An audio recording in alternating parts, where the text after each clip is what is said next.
Okay, I'm going to call the Special General Purposes Committee meeting to order.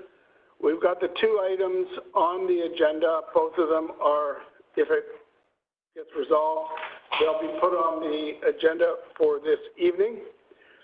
So the first item is the agricultural signage review and consultation.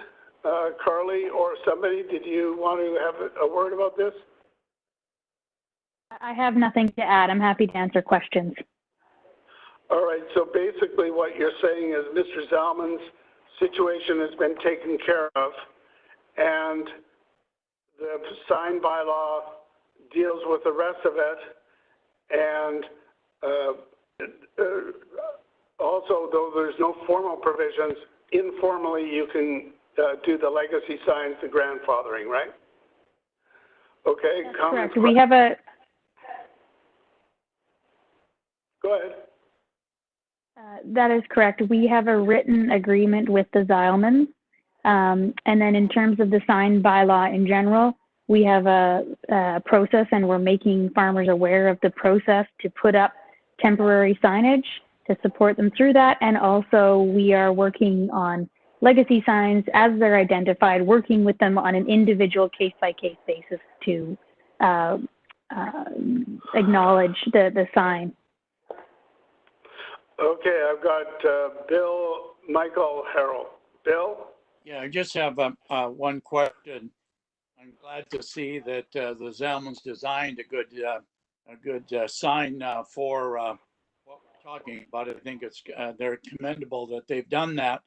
Were they ever offered the legacy position that they requested? They were offered the position. We were trying to resolve, the trailer was a problem. Having the sign on a trailer was a problem. And so it was sort of working with everything where they came up with, well, what about this sign? Well, what if I have two instead? So it was a back and forth discussion that way. So basically, they were never offered the placement in the legacy position. I'm not interested in the trailer, but were they ever offered the same sign to be put directly in the legacy position that they had asked for? Through the chair, they didn't. Through the chair, they didn't ever ask for that. Once we discussed that we did not want the trailer back in the same location, then they suggested a different sign. Okay, thank you. And two of them. Now, okay, I have another further question. Are we going to be able to do the same to the Featherstones, GNF, and Barack and others in the same light? Along Stevenson Highway, along 5 Road, along Westminster Highway? Yep. Through the chair, we anticipate doing the same thing. There is, I just can't commit to each specific sign right now. There have been signs we have dealt with in the past, and we don't want those to come back now. We only want to deal with signs that have been existing for a number of years, and then we'll work with each sign owner individually. Okay, thank you. Okay, I've got Michael, Harold, Alexa. Michael? Thank you. Thanks, Carly and your staff, for getting the map in order all in that short time. My question is related to the safety around some of the signs. I just want to hear from you that you ensure that all of the legacy signs that will go up are not causing safety concerns. Thank you. Through the chair to Councillor Wolf. Yeah, safety concerns is our #1 priority. Okay, so then you had just mentioned there were some signs you didn't want to come back. I assume those are ones that do have the safety concern around traffic, visibility, and all that stuff on corners.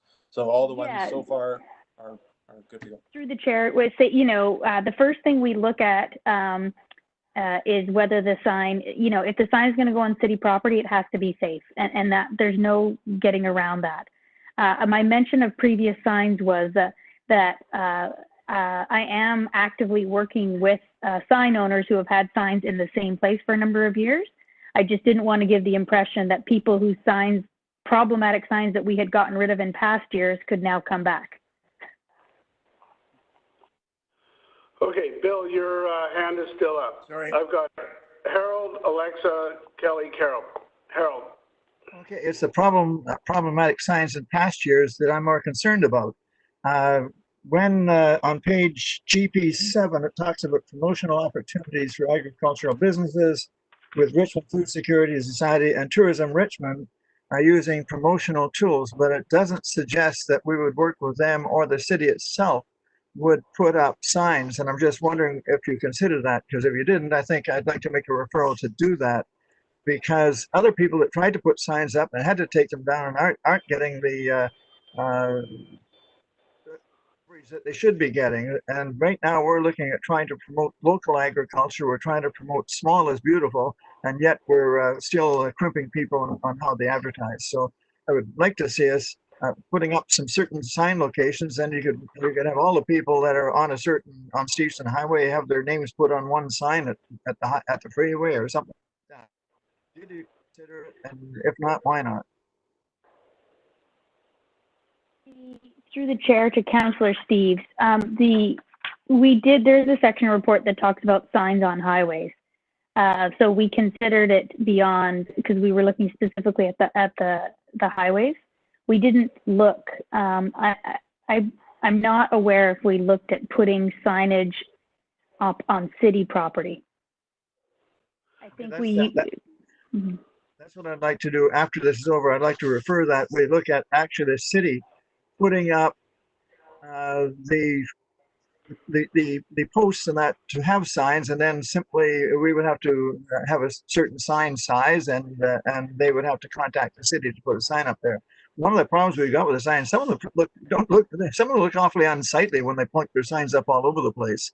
And I think that we need to really do a lot more advertising for the farmers, and I think we need to assist them in getting the signage up.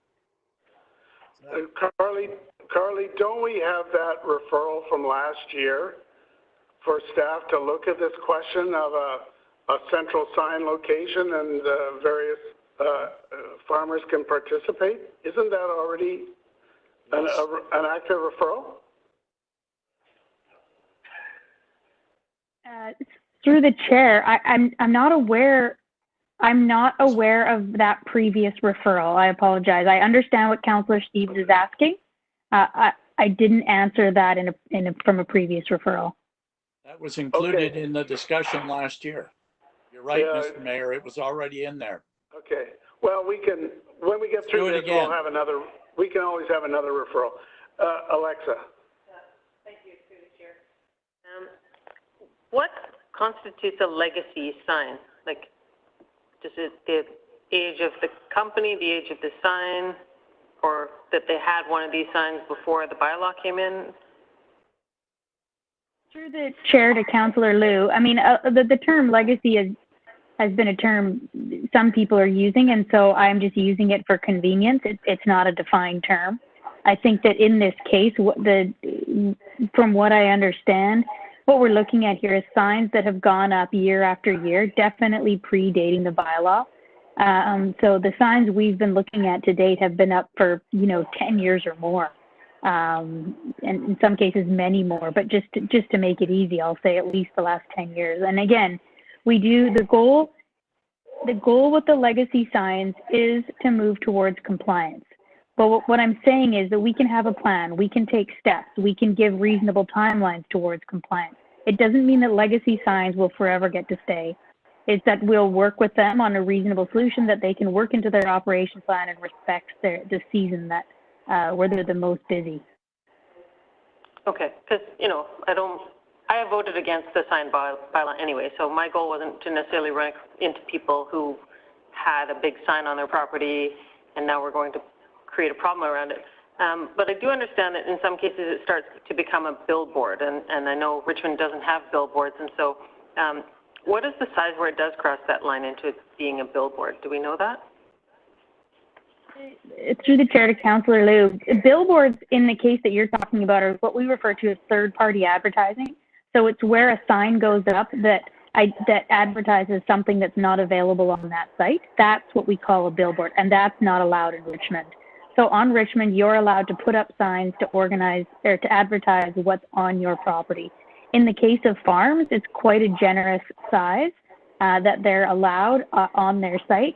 I haven't run into any problems with signs on people's own property. All signs on people's own property we've been able to resolve just by helping them get a permit. All the problems to date, and that may change, have been where people have put signs up on other people's property, namely the city's property. Okay, thank you. And so, certainly I support, Councillor Steve's concept, and I did think we had discussed it last year about having a large sign that says, the community board, if you like, of different agricultural facilities that are available. I know that we used to have that little pull-off for Tourism Richmond next to the freeway, and I know that space isn't available anymore because of the Ministry of Transportation took it back, but that was one of those places where those signs would be, or it would say agricultural products this way, that way, once you get off the freeway. And I think that's kind of what we have in mind of something that we'd like to see when people are getting off the freeway, which ways they can go to get at whichever businesses to start getting those kind of products. Kelly. Thank you. Through you to staff, I have a question about the third-party billboard advertising. Can a farmer, if they have an agreement with a private property owner, put up a sign, say a directional sign, strawberries this way with an arrow, with the agreement of the private property owner, or is that now a billboard? Yeah, so under the community event sign, the sort of the definition of community event sign that we've given ourselves in the bylaw, we allow people to put up signage, third-party signage, if it's for a month or less. So in that case, if farmers, and we have explained this to many farmers, they could put their sign on other people's property. And the whole point is you need to have people's permission to put signs up on their property. But yes, in the case you're talking about, it would be allowed. Okay, and then I wanted to say thank you for the cooperative process that you've got with the farmers. It's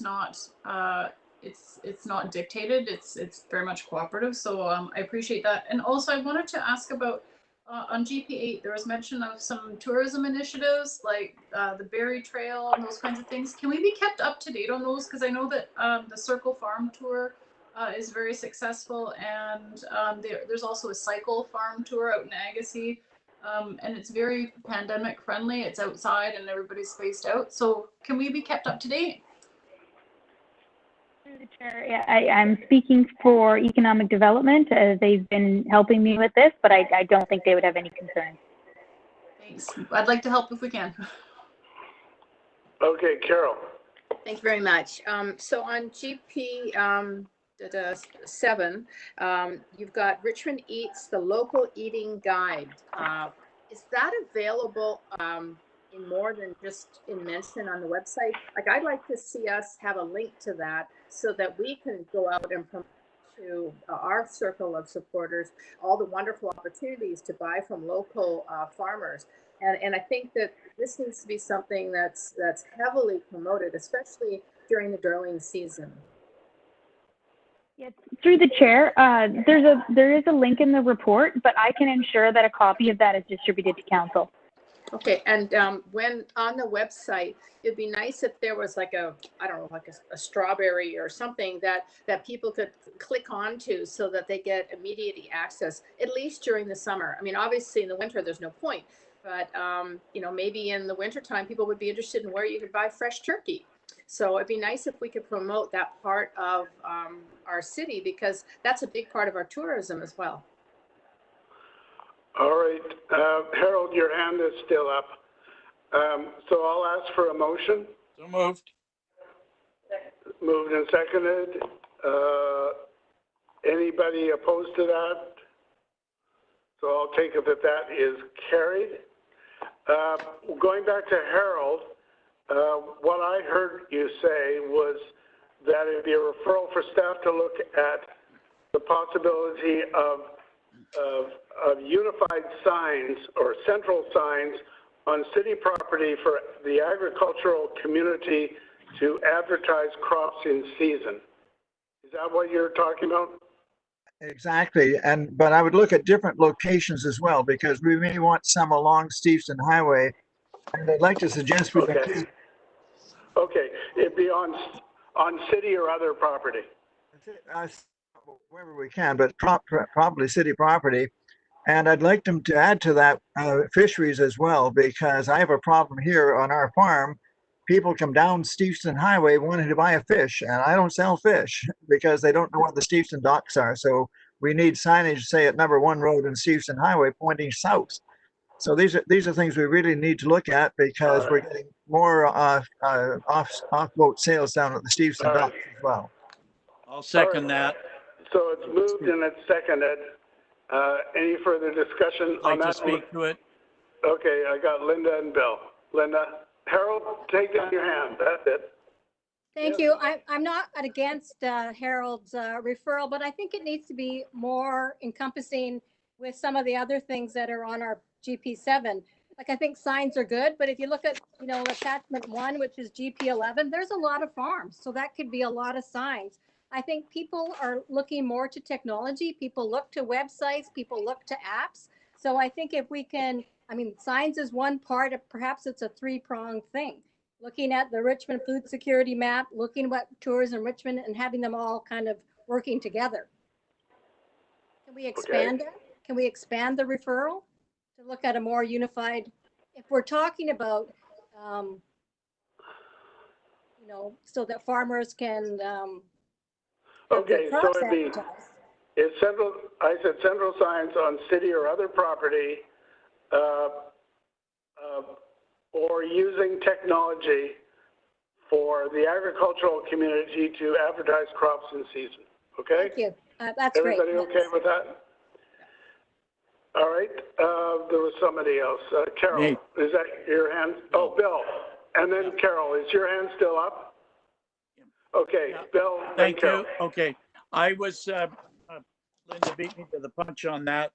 I would hope that the city could put up an ag page on the city website with an icon for seasonal products that would be available in the city. Yeah. Part of that referral, so that you click up Carol's idea of a strawberry. 3 months from now, we'll put a blueberry up, and after that, we'll put a raspberry up, and maybe a potato in October. And have All that, right. but also I would suggest consideration for signage be looked at the 5 major entrances to Richmond. There Okay. we have welcome to Richmond, et cetera, et cetera. Sister city of such and such, which you can't read because it's too small. We discussed this many, many years ago with Mike Redpath, and those things never happened. And I think we could put what Harold and I are thinking of right beside them, and they could be interchangeable. They could be sliding, whatever, or put up. So I think that's part and parcel. If we could look at the entrances to Richmond, 5 major entrances. Staff have the comments. Carol? Your mute is on, Carol. I don't think we have to look any further than the Olympics. We have signs at all major intersections, and some of those signs are still up today. I think that it really doesn't have to be all intrusive, in your face. It just has to be a reminder that we have the best farm markets right here in Richmond and the best fresh produce right here in Richmond. And I think these are great ideas, and let's go for it. All right, I'll call the question on the referral. All those in favor? Any opposed? Carried. All right, that brings us to the next one, the temporary patios for restaurants, cafes, and pubs.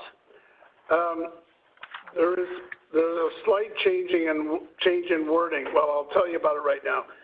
Under 1B and C, where it talks about a date of November 1st or until council resolution to cancel, it needs to be the sooner of in both places. Mm-hmm. So when we get to a motion, in fact, does someone want to move the motion? Okay, so it's moved and seconded. Okay, who wants to talk about this? Carly, do you want to lead us off? I have nothing to add.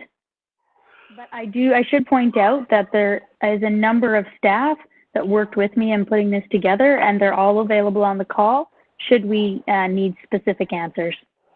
All right, you would know who they are, so you can call on them in due course if necessary. So we'll start off with Bill. and then Linda, and Michael. Bill? Bill? Turn on, you're on. Okay, Mute your mic. thank you. I think I should be supporting this. It's a great move in the right direction. I'm not sure I agree the sooner thereof. I don't think we should put a date on this, except until council has a resolution to cancel. We don't know what's going to happen over the next 3 or 4 months. Maybe we want to leave this on, but that's okay. The other thing I had, your worship, is in addition to this, and I want us to pass this first, but I'd like to do a referral about what other businesses could take advantage of something like this by the use of sidewalks and parking stalls.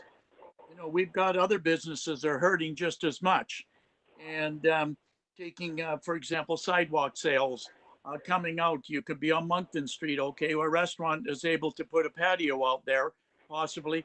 But what about one of the little boutiques that's in the back there at in behind Dave's, for example, that would like to do it? And I think we need to be fair to all businesses in the community. And I think we deal with the concept of allowing to deal with sidewalks and or parking stalls in front of them. But I think we need to look at other businesses as well. And I'd like to have that as a referral because I think others need to take advantage as well. Okay. I want to support this. I don't want to stop this. I'd like this to go through tonight. Okay, we'll come back to you on that. I've got Linda and then Michael. Thank you, Your Worship, and thank you to staff. I can imagine how hard you worked on this to get this all ready and together for us, so thank you for that. And I think the extra patio seating could be really crucial to some of the restaurant survival. And I do have a question through the mayor to staff. Has there been inquiries from businesses asking for limited street closures, meaning closing streets to traffic and creating extra pedestrian and patio zones? Through the chair to Councillor McPhail, I think that I would be best to defer that question to the Director of Transportation, as I am unaware of those requests, but they wouldn't come to me. Yeah, Because through the mayor to the councillor, like no, we have not had any requests like that from restaurants or anything like that. We have had a couple from the public at large, but not from any of the actual businesses or restaurants. in the report that it says most of the inquiries for patios have come from businesses in Steveston, and Steveston seems to be an ideal area where a few small blocks could be closed to vehicle traffic to allow for expanded pedestrian zones that could include patios and, as Councillor McNulty said, perhaps retail stores expanding outside. More foot traffic could generate more business. I read on the weekend that the city of Kelowna is looking at this, and I've seen examples of this in Quebec City and Montreal. You know, main strips could be transformed into big outdoor patio spaces just in time for Canada Day long weekend.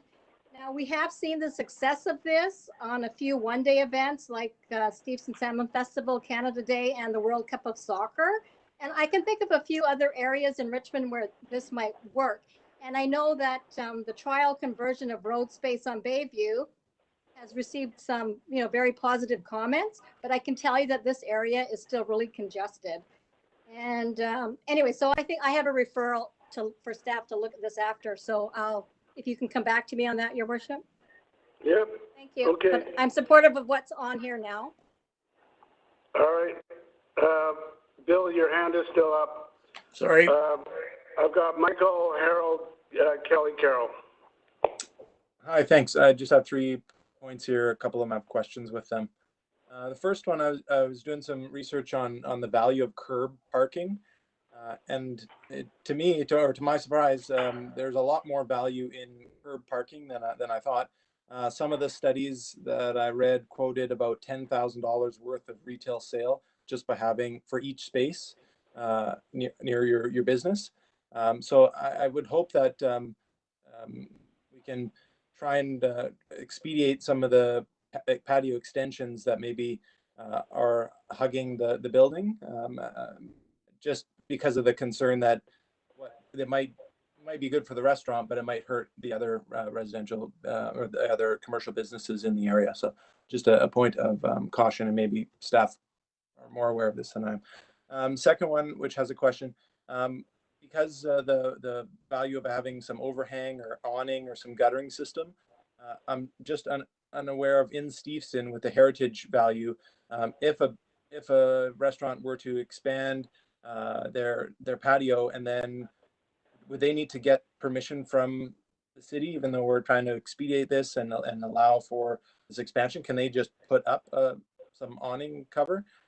And maybe I have one more question after that. Okay, through the chair to Councillor Wolf, the process in the report today is one for patios. So tables and chairs that are temporary and move around. When you start talking about awnings, those are attached to the building. And so those, they have some structural elements. They require a building permit and a sign permit. And in most of Steveston, they would also require a heritage permit. And so again, you need to think of those as permanent structures, and we do have processes for permanent structures. This is meant to be temporary and movable. Terrific, thank you. Then my next question kind of relates to that. I read in a number of the situations in the States where they have sidewalk dining. Their municipalities often have restrictions on the height of fences or walls that kind of enclose. So where would those fit in to this? Because I do know some temporary types of fences that could get put up, or are they unsafe and they need to be more mounted and cement bolted down? Do you have a comment on that? Yeah, through the chair to Councillor Wolf, we have a limit on how high fences can be. I believe okay, it's in, we have a limit. I'm just looking through all the requirements that the technical staff have been working on. I can't find it just right now, but that was important to us too. I believe that what we're going to do is the city will put out the barricades to barricade off the sidewalk from pedestrian space and the cars from pedestrian space. And then if the business itself wants something nicer than the cones that we will provide, then that is on them as long as they meet our requirements. All right, Harold. I support the report, but I am interested in what would happen, and I'm thinking of Moncton Street and Bayview Street, if we actually simply closed the streets to parking, had no curb parking at all. Some years ago, we actually planned to put angle parking on Chatham Street. It's 90 feet wide. And the most recent developments we put the curb way out so that we can't put in angle parking, and we might have to tear them up. But it seems to me that we should provide angle parking along Chatham Street the way we had originally intended if we were able to move the buses, say, to Moncton Street. And that would give us ample parking. And this could be an opportunity if we closed Bayview or Moncton from parking to determine whether or not it would work having no curb parking. My favorite heritage site anywhere to visit in this year is Winthrop, Washington. I don't know if it's still the same or not, but the last time I was there, they had banned parking on their main street, and you had to park at the end of the street, say in an area like the Gulf of Georgia Cannery parking lot, and walk into town. And but people go there by the thousands, or at least they used to. So I think it's something we should look at. I think we should go ahead with this, but we may want to close off a whole street or one side of a street, and we may want to decide to make it permanent someday. But I really would like us to take a second look at Chatham Street of having angle parking on both sides, because basically the development we've done lately doesn't allow that. Okay. All right, Kelly, then Carol. Thank you. I had a couple questions for staff. One is on section C.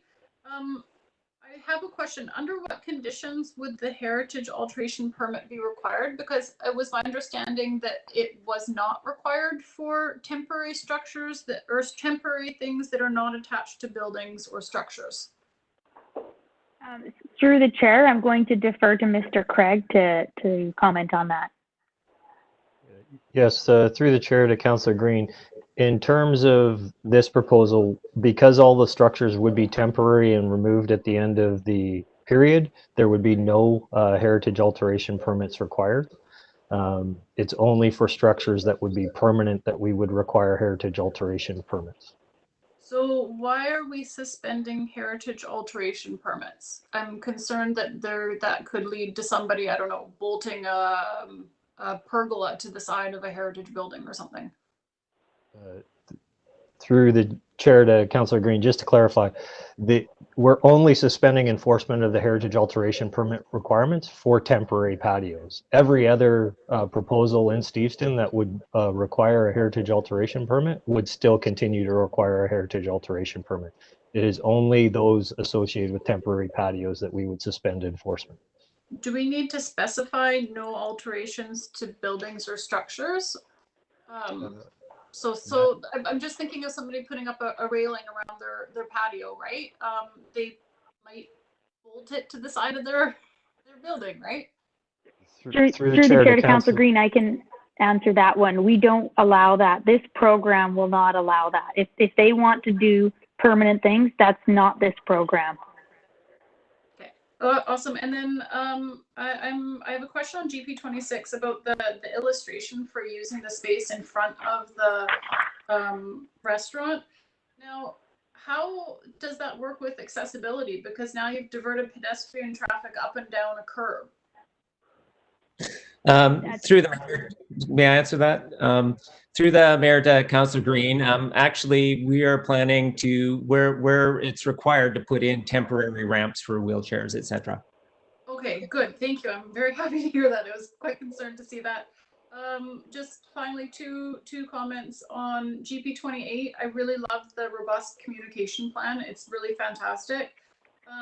And then GP 27, second from the bottom paragraph, was operating hours. Does that need to be in the resolution, or is that part of the overall program? Through the chair to Councillor Green, we're confident at the staff level. We don't need a resolution on that. We think that is fine the way it is. I think that since the writing of that section of the report, as you know, the liquor requirements came in late on Friday. And so probably if I'd had the liquor requirements, I wouldn't have even bothered with that, because I think it's the liquor requirements that will put a tighter lid on that. Perfect. Thank you. Carol, then Alexa. Thank you very much. I think this is the absolute right time to do this, and you guys have done a fabulous job. Thank you to everyone who worked on this. The only thing is, I don't know that we should limit it to November 1st.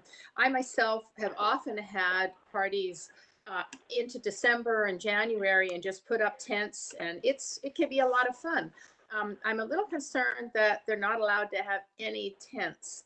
I mean, why not? I mean, they don't have to be, anchored down into the building if you have like the ones that we use for Salmon Day Festival and whatnot. So, and if the answer is no to the tents, which I think we should allow, then can they have really, really big umbrellas? So, yeah, through the chair to Councillor Day, a couple of answers to that. We did talk to several businesses over the last few weeks as we were developing this. And overwhelmingly, what they told us is that Thanksgiving weekend is the end of the outdoor dining season for them, because it's not just weather, it's also temperature.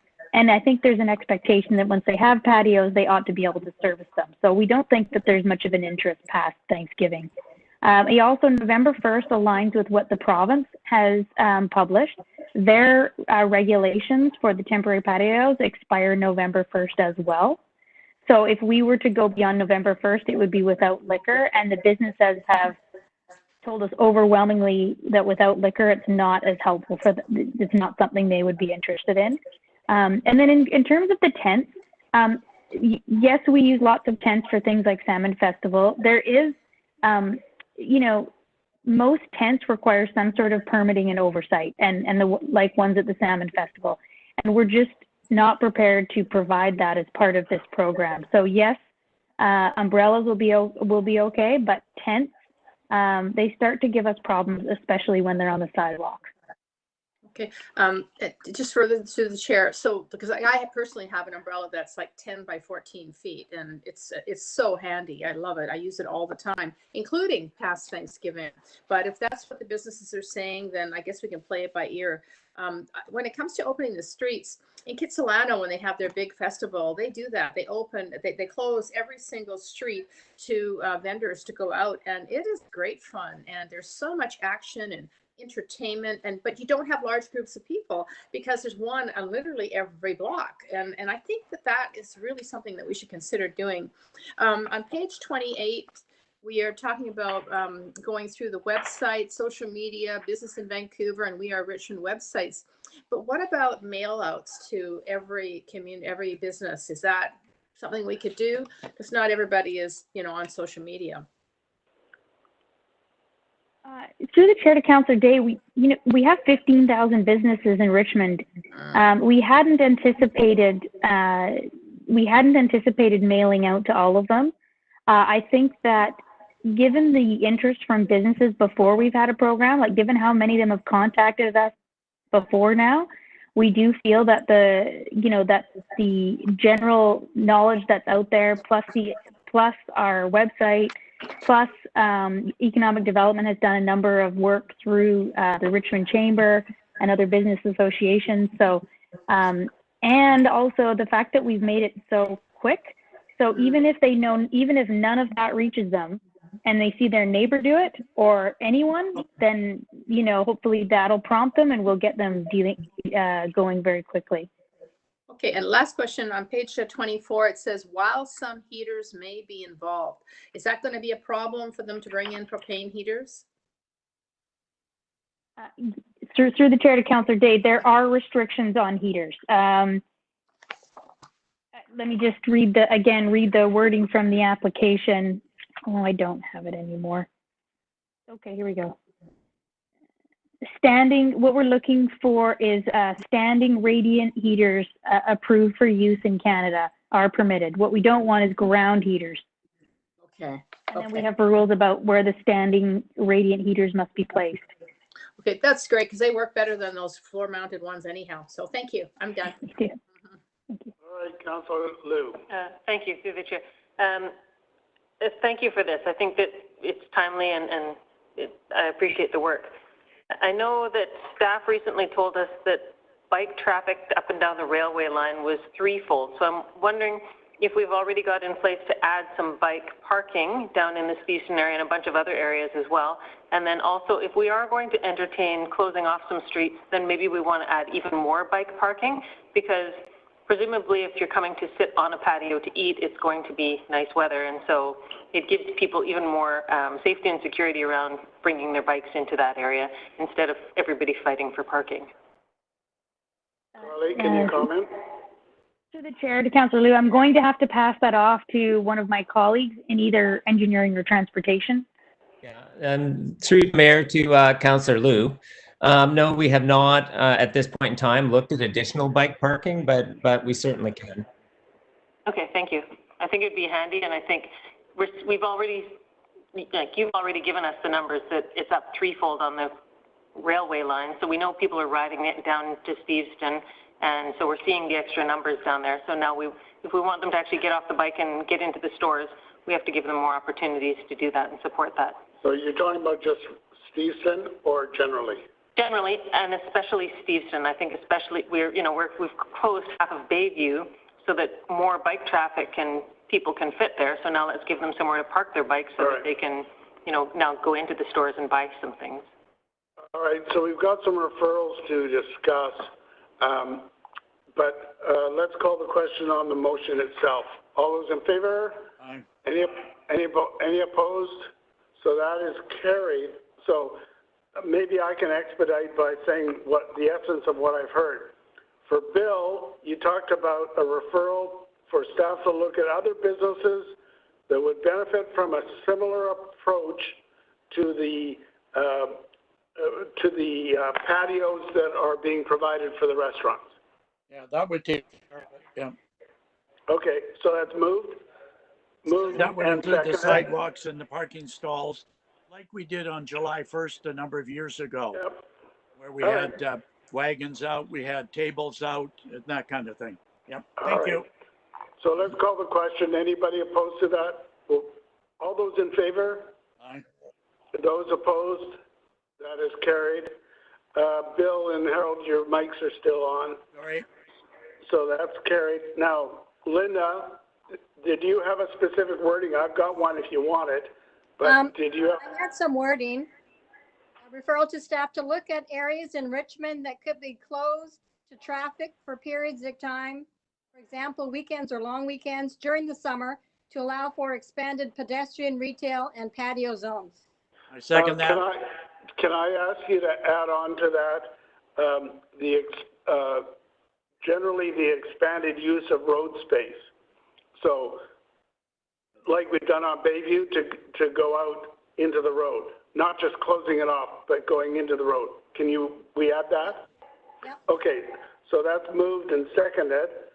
Any comments on that? Sounds commonsensical to me. Kelly, your hand is up. Go ahead. I just had a question to staff on how fast they can move on that, because I get endless comments about how there's not enough room on Bayview, even though the partial lane is in there.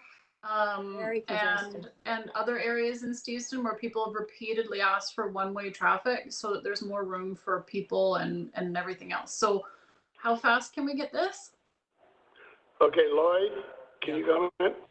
Through the mayor to Councillor Green, I can't say exactly how quickly we can do it, but we'll do it as quickly as we can. We'll try and get something out as quick as we can. That would be appreciated. I think a lot of people are really anxious to be outside safely. All right. Okay, so your hand is still up, Kelly. Okay, all those in favor? Any opposed? That is carried. The next one was Harold. You wanted to have staff look at the possibility of having angle parking on Chatham? Right. It was planned many years ago. Should be a report somewhere. I'll second that. Yeah. My question to you, are you talking about permanent or temporary? This was supposed to be permanent. Okay, so it would be permanent angle parking on Chatham. So that's moved and seconded. Discussion on that. If my memory serves me correctly, good luck. But anyway, we can look at it. All those in favor? Any opposed? That is carried. And Alexa, I think you were asking that we refer to staff to look at the adequacy of bike parking, especially in Steveston. Okay? And anywhere else that they might consider closing, Well, doing expanded street generally, parking. but especially. Particularly Steveston. Okay, so that's moved and seconded. Second. Yeah. Further discussion on that? Okay, all those in favor? Anybody opposed? It's carried. Okay, I think that does patios. I think that does the agenda. So someone move adjournment? Move